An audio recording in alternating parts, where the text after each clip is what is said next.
Were they their own thing, or was there some kind of thread connecting all of them? They had a unified religion and culture. They were, again, not an empire. So there were warring city-states. There were kind of territories that were owned by big kings, and then the cities around them were kind of the subsidiary lords and kings. Mhm. And then one kingdom could either ally with a neighbor or have a fight.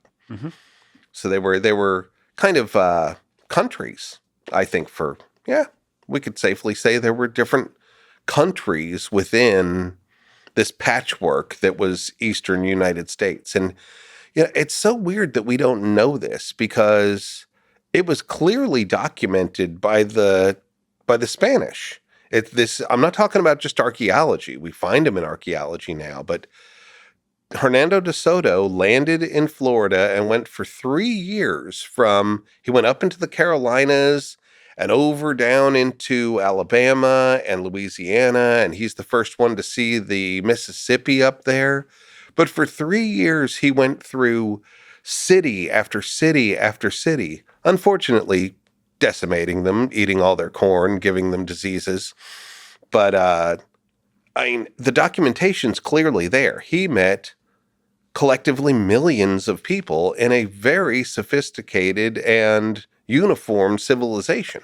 So it was disease and stealing of resources, but was there like explicit murdering going on?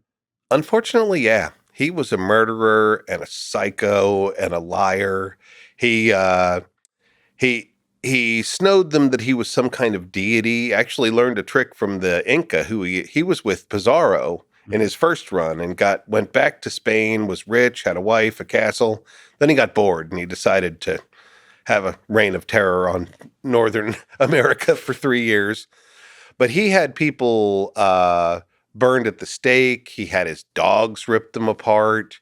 He was very, very brutal. He ruled that area through fear and had absolutely no respect for anybody.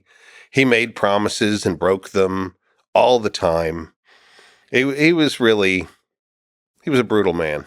So this whole period when Christopher Columbus came, how did that change everything? Well, there's a great anthropological body of literature. It's called the Columbian Exchange, based on Columbus, but it's all this trade back and forth between the New World and the Old World, and the Old World got just wonderful stuff. All of a sudden, their diet didn't suck. All these vegetables came in. The New World got herd animals. It got pigs and cows and goats that it didn't have, but it also got 13 infectious diseases. Europe had wave after wave and kind of had herd immunity on a lot of things, but it didn't actually go away. It just couldn't spread like a wildfire through the community.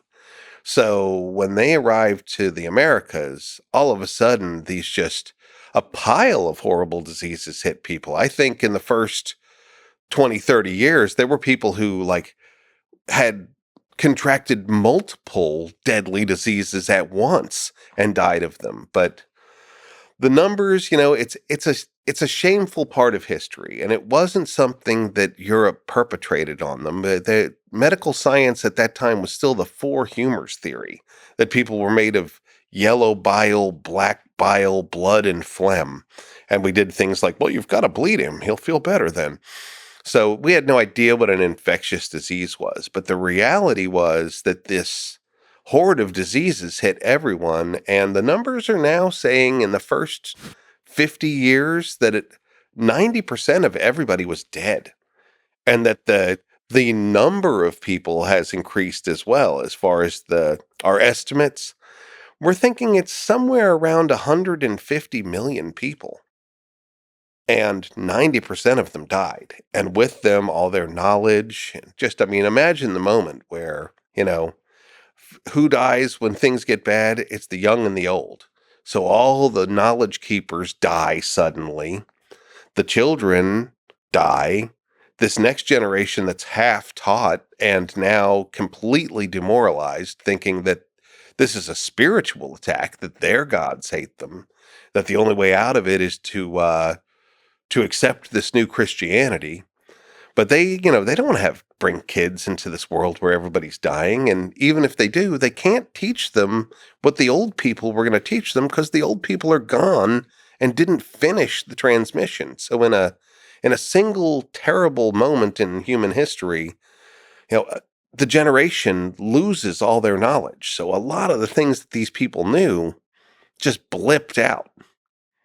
But with that also just the wisdom of the entire civilizations. So much of what they knew was just lost at that moment. We have the Maya who had those hieroglyphs, and that we've learned a lot from that. Yeah, but not a significant integration of that wisdom into.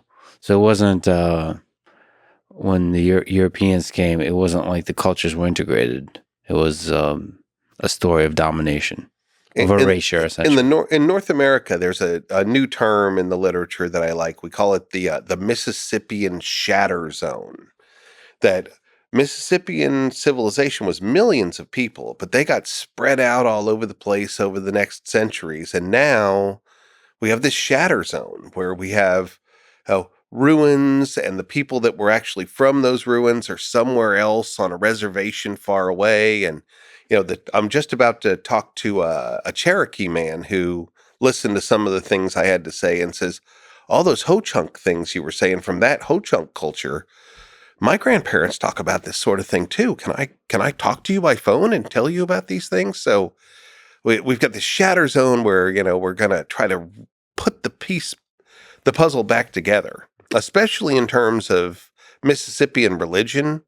I really think we're making headway in this generation, and it's exciting to be part of piecing this old religion and its mythology back together.